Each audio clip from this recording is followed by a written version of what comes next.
Recuerdo cuando en primaria me enseñaron por primera vez sobre el ciclo del agua. Me pareció un tema interesante y además de eso me explicaba algo tan simple como el porqué de las lluvias. Pero algo que siempre me llamó mi atención es que estoy seguro que la mayoría de personas conoce el ciclo del agua como evaporación, condensación y precipitación, o así es como siempre lo recordé. Pero después de la precipitación está la infiltración, de la cual yo en lo personal no tenía ni idea, o tal vez no me recordaba, hasta que en la universidad, en clase de hidrología, volví a ver el ciclo del agua solo que de forma más detallada, y me di cuenta que de plano no sabía nada de infiltración. Así que como no quiero que le pase a nadie más, y aprovechando que el profesor nos pidió hacer un video tutorial de cómo elaborar la prueba de capacidad de infiltración, esto es todo lo que tienes que saber sobre la infiltración. Primero lo primero, ¿qué es la infiltración? Bueno, la infiltración dentro del ciclo del agua es el proceso mediante el cual el agua de la superficie de la tierra penetra en el suelo. Este fenómeno es parte crucial del ciclo hidrológico y juega un papel importante en la regulación del flujo de ríos y en la provisión de agua para la vegetación. Este proceso inicia cuando la precipitación, que puede ser lluvia, nieve o granizo, toca la superficie del suelo para que después, bajo la influencia de la gravedad, el agua se mueva hacia abajo a través de los poros del suelo. Este mismo absorbe el agua hasta que alcanza una capa menos permeable o hasta que se sature. La infiltración puede ser afectada por el tipo de suelo, ya que los suelos arenosos tienen alta permeabilidad mientras que los arcillosos son menos permeables. La cobertura vegetal puede aumentar la infiltración debido a las raíces que crean canales en el suelo, y además de eso, las condiciones iniciales del suelo, como la compactación o la saturación previa, pueden reducir la capacidad de la infiltración. Sabiendo esto, ¿cómo podemos medir la capacidad de infiltración del suelo? Es decir, la velocidad a la que el agua se infiltra en el suelo. Bueno, podemos utilizar el método experimental de Porchet, el cual es un método simple y práctico que suele utilizarse en estudios hidrológicos y en la planificación de proyectos de ingeniería civil y agrícola. Con este método obtendremos los datos que nos ayudarán a determinar la capacidad de infiltración del suelo. Por suerte, nuestro profesor nos dejó el paso a paso para así poder explicarlo mejor. ¿Saben que mi profesor tiene canal de YouTube? Sí, tiene más videos que youtuber español promedio. Solo le falta hacer directos en Twitch en realidad. Deberían suscribirse, solo digo. Para realizar esta prueba, mis amigos y yo nos reunimos para ponernos a trabajar. Mi grupo lo conforma Eduardo, el cual es obviamente el músculo de la operación.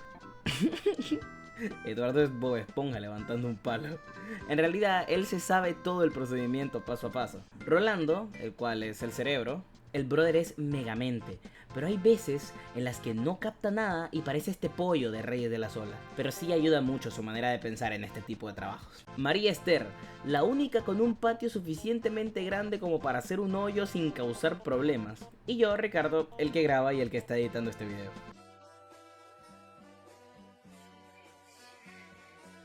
Ya con los 4 reunidos en casa de Esther, comenzamos la prueba. Primero medimos un contorno de 30 centímetros por 30 centímetros para después, con una coba y una pala, hacer un hoyo de 50 centímetros de profundidad. Este proceso fue relativamente sencillo, aunque sacar tierra de un hoyo de 30 centímetros con una pala fue un poco difícil, pero logramos llegar a la profundidad correcta, aunque tuvimos compañía. El propósito de este hoyo es tener un espacio controlado en donde realizar la prueba. Estas dimensiones aseguran que haya suficiente volumen para observar el proceso de infiltración. Luego, como segundo paso, con un cuchillo, navaja o cualquier arma blanca, raspamos las paredes del agujero para facilitar la filtración natural, eliminando así cualquier compactación en las paredes que podría impedir la infiltración, lo que simula mejores condiciones en el suelo. Eliminamos el material suelto del hoyo para asegurar que el fondo de este no tenga material que pueda alterar las lecturas al absorber el agua de manera no uniforme. Le pedimos a Esther que nos ayudara a retirar el material suelto, pero parecía que estaba tocando desechos tóxicos por cómo le hacía. Después colocamos una capa de grava de 5 centímetros en el fondo del agujero, lo cual crea una base estable y permeable que permite que el agua se distribuya uniformemente a través del suelo, evitando así acumulaciones irregulares de agua. Agregamos una capa de 30 centímetros de agua sobre la capa de grava para saturar el suelo y eliminar el aire en los poros de este. Mantener esta altura de agua permite que el suelo alcance su capacidad de infiltración máxima. Este paso fue algo complicado ya que la manguera no llegaba, así que encontramos un perlín el cual utilizamos como canal y resultó tener el largo exacto que nos faltaba. Posteriormente mantuvimos esta altura de agua durante 4 horas para asegurar que el suelo estuviera completamente saturado. Este periodo de tiempo garantiza que el agua tenga suficiente tiempo para infiltrarse hasta alcanzar un estado estable.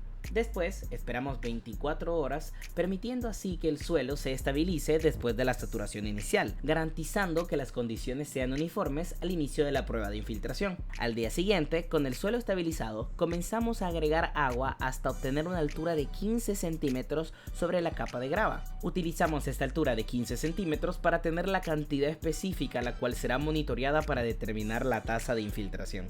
Cuando el agua llega a los 15 centímetros de altura, cerramos la llave y pusimos un temporizador de 5 minutos para que cuando este terminara, midiéramos la altura del agua desde ese tiempo para así más o menos registrar a qué velocidad se infiltraba el agua en el suelo. Esto lo hicimos durante un periodo de 2 horas o 120 minutos, lo que son 24 intervalos de 5 minutos cada uno. Además de eso, añadíamos más agua cuando el suelo la infiltraba por completo, asegurando así que siempre había suficiente agua en el hoyo para mantener la infiltración continua y así obtener datos consistentes. Recopilamos todos los datos y los colocamos en una tabla la cual tiene el siguiente formato: la hora que indica el momento exacto en el que se realizó la medición del nivel de agua, registrada en horas, minutos y segundos; el enrase, el cual es el proceso de ajustar el nivel de agua en el hoyo a la altura primeramente especificada, y en la tabla se muestra en qué momento se realizó este proceso. También tenemos la lectura, que registra la altura del agua desde un punto de referencia fijo en el hoyo, medida que va a ir disminuyendo a medida que el agua se infiltra en el suelo. Y por último, el tiempo acumulado, el cual muestra el tiempo transcurrido desde el inicio de la prueba. Teniendo esta información, ya podemos entrar a la segunda etapa de este experimento, el cual es el análisis de datos utilizando los métodos de Kostiakov y Orton, los cuales fueron dos importantes científicos que hicieron contribuciones significativas al estudio de la infiltración del agua en el suelo y a la hidráulica de suelos.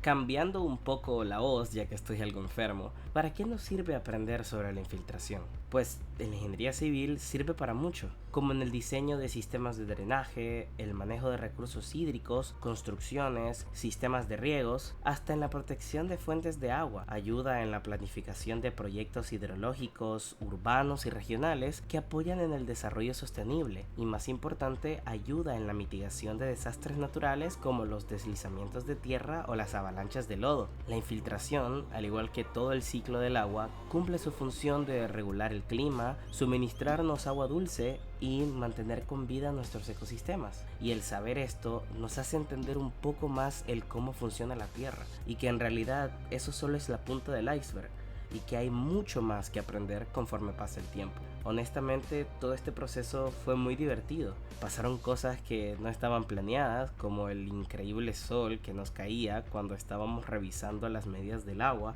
que tuvimos que ingeniárnosla y armar un pequeño toldo con un plástico y un par de soportes, o que mientras tomábamos las medidas de agua, la perrita de María Esther no dejaba de lamernos. Pero con todo y eso, fue un método de aprendizaje colectivo, y aparte de aprender algo nuevo, también nos divertimos en el proceso, ya que de eso se trata el estudio: hacer algo que te guste, que te divierta, que te apasione, y que al mismo tiempo logres aprender algo de eso y sacarle provecho más adelante. Tal vez estamos pensando que algo así no nos va a servir a largo plazo, pero como futuros ingenieros, quién sabe si algún día vamos a requerir de estos conocimientos para algún tipo de proyecto.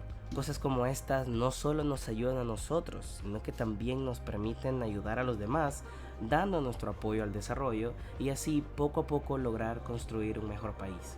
Quién sabe si volvemos a realizar un experimento así en algún momento de nuestras vidas, pero lo importante es que ya sabemos cuál es el proceso. Y si alguien nos pregunta, ya tenemos la respuesta. Espero que les haya gustado este video y que hayan podido aprender algo nuevo.